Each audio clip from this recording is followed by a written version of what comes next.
Dear parents and students, welcome to the Erudite School of Learning, Fatehnagar. Mobile number 75680 Class 5th, Subject Hindi Grammar, Chapter 4th, Lecture number 1st.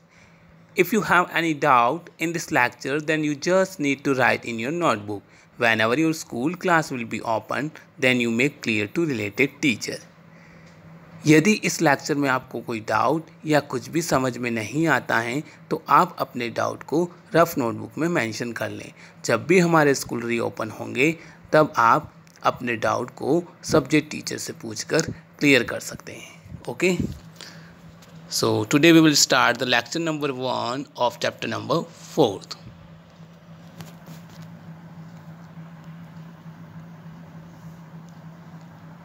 Yes, this is the chapter number 4 and the name of this chapter is सर्वनाम। सर्वनाम यानी English में कहते हैं pronounce. Okay, सर्वनाम। अब सर्वनाम क्या है, हम इसकी डेफिनेशंस देखते हैं। देखिए, सर्वनाम, I am reading this definition so you have to read along with me. Okay, जिन शब्दों का प्रयोग संज्ञा के स्थान पर किया जाता है उन्हें सर्वनाम कहते हैं। जैसे मैं, तुम, यह, वे, उसका, मेरा आदि। ओके, तो ये क्या हुआ डेफिनेशंस की, यानी ऐसे शब्द या जिन शब्दों का प्रयोग संज्ञा के बदले में किया जाता है ना। संज्ञा यानी किसी व्यक्ति, वस्तु, स्थान के नाम को हम संज्ञा कहते हैं। यानी संज्ञा के स्थान पर जब जिन शब्दों का प्रयोग किया जाता है वे ही सर्वनाम कहलाते हैं। कैसे, जैसे एग्जांपल देखिए, रमेश बाजार गया, वह बाजार से आम लाया। तो पहले सेंटेंस में मैंने बोला रमेश बाजार गया और सेकंड में बोला वह बाजार से आम लाया। अब बार बार मैंने रमेश की जगह रमेश न बोलकर वह बोल दिया, सेकंड सेंटेंस बोला ना। तो इसका मतलब हुआ संज्ञा के स्थान पर, तो संज्ञा कौन थी, रमेश, तो उसके स्थान पर मैंने बोला वह, तो ये कौन हो गया, वह सर्वनाम। Is it clear? ओके, अब हम पढ़ते हैं। निम्नलिखित वाक्यों को ध्यान से पढ़िए, देखना आप। गोपाल एक अच्छा लड़का है। गोपाल प्रतिदिन नहाता है। गोपाल प्रातःकाल घूमने जाता है। गोपाल विद्यालय जाता है। तो ये जो आपको रेड कलर में गोपाल गोपाल गोपाल दिख रहा है ना, ये है संज्ञा। क्या है, संज्ञा। अब इन संज्ञा स्थानों की जगह यानी कि बार बार गोपाल न कह के वहाँ यूज़ कर सकते हैं अपन, तो ये हो जाएगा सर्वनाम। देखिए नीचे, ऊपर लिखे वाक्यों में गोपाल शब्द बार बार आया है जो कि पढ़ने में अच्छा नहीं लगता है। हम इन वाक्यों को निम्न प्रकार से भी लिख सकते हैं। देखिए कैसे, गोपाल एक अच्छा लड़का है। वह प्रतिदिन नहाता है। वह प्रातःकाल घूमने जाता है। वह विद्यालय जाता है। तो अब देखिए, बार बार गोपाल न लिखकर उसकी जगह वह शब्द का यूज़ हुआ, तो वह कौन हो गया, सर्वनाम। Is it clear? तो यानी ऐसे शब्द या जिन शब्दों का प्रयोग संज्ञा के स्थान पर किया जाता है उन्हें हम सर्वनाम कहते हैं। अब तो क्लियर हो गया ना आपको? ओके, अब हम पढ़ते हैं द काइंड्स ऑफ प्रोनाउंस, यानी सर्वनाम के प्रकार, यानी सर्वनाम कितने प्रकार के होते हैं। देखिए, सर्वनाम निम्नलिखित यानी 7 प्रकार के होते हैं। कितने प्रकार के? 7 प्रकार के। तो आइए हम इसके नाम जानते हैं 7 प्रकार को। सबसे पहले देखिए, पुरुषवाचक सर्वनाम। सेकंड, निश्चयवाचक सर्वनाम। थर्ड, अनिश्चयवाचक सर्वनाम। फोर्थ, संबंधवाचक सर्वनाम। फिफ्थ, प्रश्नवाचक सर्वनाम। सिक्स, निजवाचक सर्वनाम। और 7th, संकेतवाचक सर्वनाम। क्लियर? इस तरह सर्वनाम 7 प्रकार के होते हैं। अब हम लेते हैं पुरुषवाचक सर्वनाम। फर्स्ट, नाम से पता चल रहा पुरुषवाचक सर्वनाम, है ना। जिन सर्वनाम शब्दों से किसी व्यक्ति का बोध हो उसे हम पुरुषवाचक सर्वनाम कहते हैं। यानी ऐसे सर्वनाम शब्द जिनमें पुरुष का बोध हो तो उसे क्या कहलाएगा? सर्वनाम। यानी कौन से? पुरुषवाचक सर्वनाम। देखिए जैसे मैं, हम, तू, तुम, वह, वे, उसका, उनका, मेरा, हमारा, तुम्हारा, आपका आदि, ये सारे जो वर्ड दे रखे हैं ये सब पुरुषवाचक सर्वनाम यानी पर्सनल प्रोनाउन के एग्जाम्पल्स हैं। Is it clear? अब पर्सनल प्रोनाउन यानी पुरुषवाचक सर्वनाम भी 3 प्रकार के होते हैं। कितने प्रकार के? 3 प्रकार के। तो फर्स्ट पढ़ेंगे हम इसमें उत्तम पुरुष, है ना। First person, second person, third person पढ़ाना अपने इंग्लिश में, वही उत्तम पुरुष, मध्यम पुरुष और अन्य पुरुष। देखिए क, उत्तम पुरुष, जिन सर्वनाम या जिस सर्वनाम शब्द का प्रयोग बोलने वाला यानी जो बोलता है ना सामने, उनके लिए यूज़ होता है या उनके लिए करता है उसे उत्तम पुरुष कहते हैं। जैसे मैं, मुझे, मेरा, हमारा। जैसे मैं बाजार गया, मुझे कपड़ों की ज़रूरत है ना। इस तरीके से जो सर्वनाम हुए वो होते हैं उत्तम पुरुष, पुरुषवाचक सर्वनाम। क्लियर? ओके। अब देखिए नेक्स्ट आ रहा है मध्यम पुरुष, है ना। यानी पुरुषवाचक सर्वनाम में ख, मध्यम पुरुष, सेकंड पर्सन कहते हैं जिसको। देखिए बोलने वाला व्यक्ति सुनने वाले व्यक्ति के लिए जिस शब्द का या जिस सर्वनाम शब्द का प्रयोग करता है उसे हम मध्यम पुरुष कहते हैं। जैसे तू, तुम, तुम्हारा, आपका। जैसे तुम यहाँ क्या कर रहे हो, है ना। तू कहाँ जा रहा है ना। यह तुम्हारा पेन है। इस तरीके से जो वर्ड यूज हुए हैं ये सारे मध्यम पुरुष यानी पुरुषवाचक सर्वनाम के एग्जाम्पल्स हैं। क्लियर? यानी उत्तम पुरुष यानी बोलने वाले के लिए, मध्यम पुरुष जिसको बोला जाता है सामने जो सुनने वाला है उसके लिए। अब आता है अन्य पुरुष, ग, पुरुषवाचक सर्वनाम में थर्ड ग, अन्य पुरुष।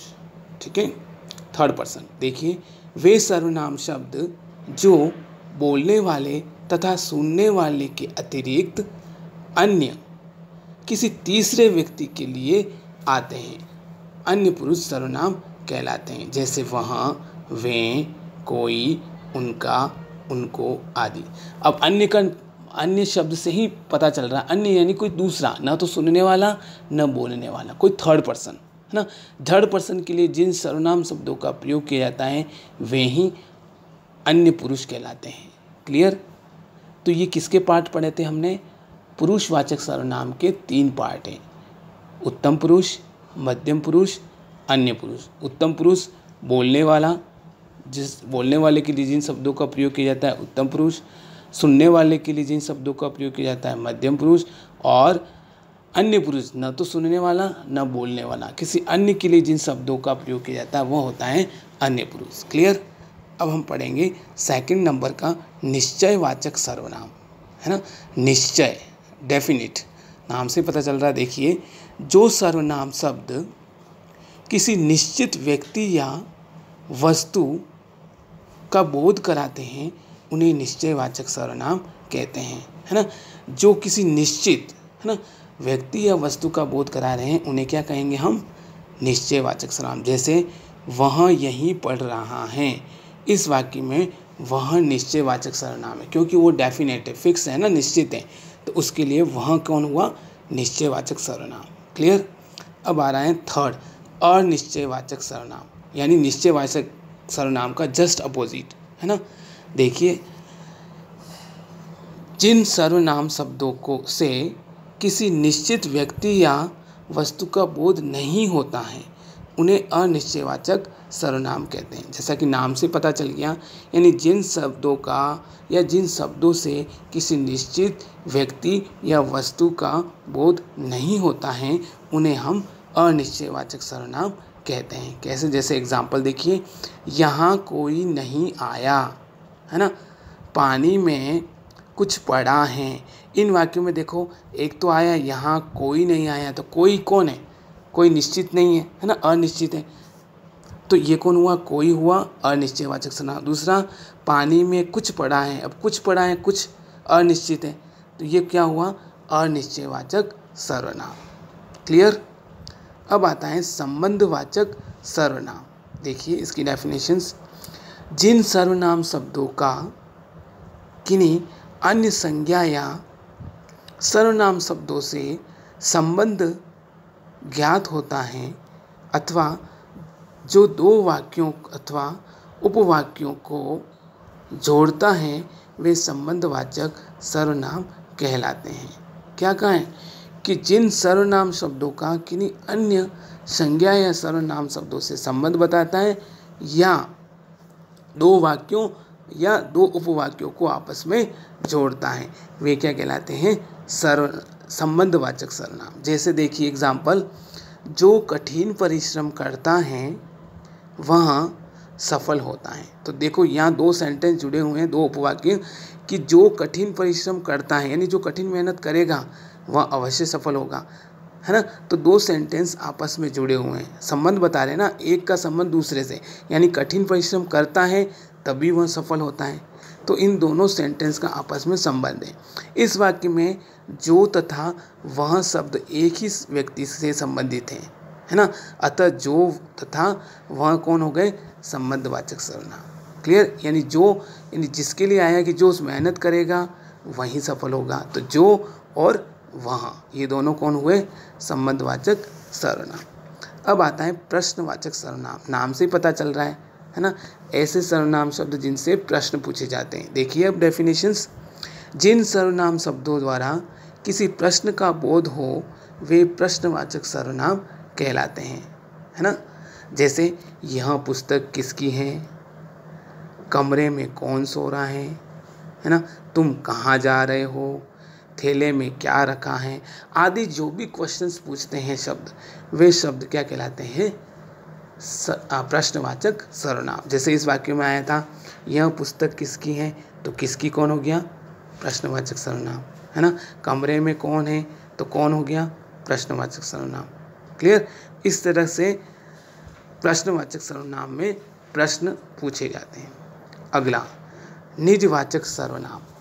निजवाचक सर्वनाम, निज यानी अपना, स्वयं का, है ना। अब देखिए इसमें, जिन सर्वनाम शब्दों का प्रयोग वाक्य में कर्ता द्वारा अपने स्वयं के लिए किया जाता है उन्हें निजवाचक सर्वनाम कहते हैं, है ना। हर सर्वनाम की डेफिनेशन उसके नाम से ही लिंक हो रही है ना, तो पता चल जाएगा। निज का मतलब अपना, यानी जिन सर्वनाम शब्दों का प्रयोग सेंटेंस में सब्जेक्ट यानी वर्गकर्ता अपने स्वयं के लिए करता है उन्हें क्या कहता है, उन शब्दों को क्या कहते हैं, निजवाचक सर्वनाम। जैसे देखो, यह अपना ही मकान है, मैं स्वयं दुकान पर बैठता हूँ, तुम खाना अपने आप क्यों बनाते हो। इन सब शब्दों में या इन वाक्यों में अपना, स्वयं का, अपने आप शब्द, ये सब किसके लिए आए, कर्ता के लिए, यानी जो बोल रहा उसी के लिए आए, है ना। तो इसलिए ये शब्द क्या हो गए, निजवाचक सर्वनाम। क्यों, क्योंकि ये कर्ता अपने स्वयं के लिए कह रहा था, इसलिए ये कौन हुए, निजवाचक सर्वनाम। क्लियर। अब लास्ट आता है संकेतवाचक सर्वनाम। ये भी पता चल रहा है, जहाँ संकेत किया जाता है, जहाँ इशारा किया जाता है, उसी को हम कहेंगे, जिन शब्दों के द्वारा इशारा किया जाए, जिन शब्दों के द्वारा संकेत बताया जाएगा, वो कहलाएंगे संकेतवाचक सर्वनाम। देखिए डेफिनेशंस। जिन सर्वनाम शब्दों से किसी व्यक्ति या वस्तु की ओर संकेत या इशारा कह सकते हैं किया जाए, वे संकेतवाचक सर्वनाम कहते हैं। देखो बहुत इजी डेफिनेशन से, सिर्फ नाम से पता चल जाता है।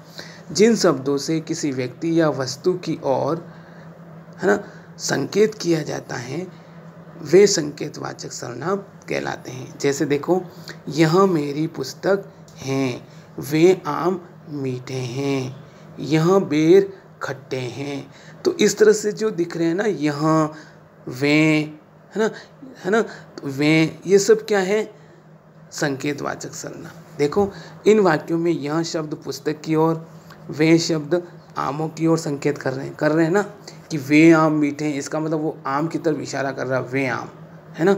और यह पुस्तक मेरी, यानी पुस्तक की ओर इशारा हो रहा है कि यह पुस्तक मेरी है। तो जो शब्द इशारा या संकेत करते हैं वे शब्द कहलाते हैं संकेतवाचक सर्वनाम।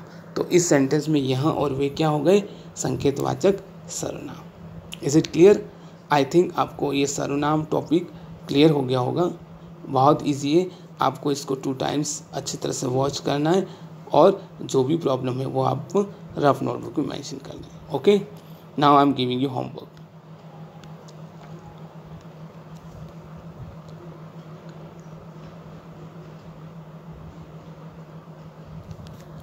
Yes, this is your homework. So before the starting your homework, you have to mention subject Hindi grammar, chapter 4, lecture number 1st. Okay, तो होमवर्क है आपका। फर्स्ट क्वेश्चन है सर्वनाम किसे कहते हैं, है ना। अब यहाँ पे सर्वनाम की डेफिनेशन देनी है। ओके, इजी है, आप लेक्चर को वॉच करें और फिर डेफिनेशन दें, है ना। तो किसी सर्वनाम किसे कहेंगे, जो शब्द संज्ञा के स्थान पर प्रयुक्त होते हैं उन्हें सर्वनाम कहते हैं। क्लियर? अब सर्वनाम कितने प्रकार के होते हैं, नाम लिखिए। हमने पढ़ा है सर्वनाम 7 प्रकार के होते हैं, है ना। उनके आपको क्या करने हैं, नाम बताने और नाम लिखने हैं, ठीक है। फिर पुरुषवाचक सर्वनाम कितने प्रकार के होते हैं, नाम लिखो। ये भी हमने पढ़ाया था। पुरुषवाचक सर्वनाम 3 प्रकार के होते हैं, उत्तम पुरुष, मध्यम पुरुष और अन्य पुरुष, है ना। तो उन तीनों के नाम लिखने। इस प्रकार ये 3 क्वेश्चंस आपको अच्छी हैंडराइटिंग में सॉल्व करना है, रफ नोटबुक में मेंशन करना है। क्लियर? और 9 बजे से पहले आपको अपना होमवर्क रफ नोटबुक में गुड हैंडराइटिंग में करके स्कूल के व्हाट्सएप नंबर 7568077458 पर सेंड करना है। Okay, thank you, have a good day.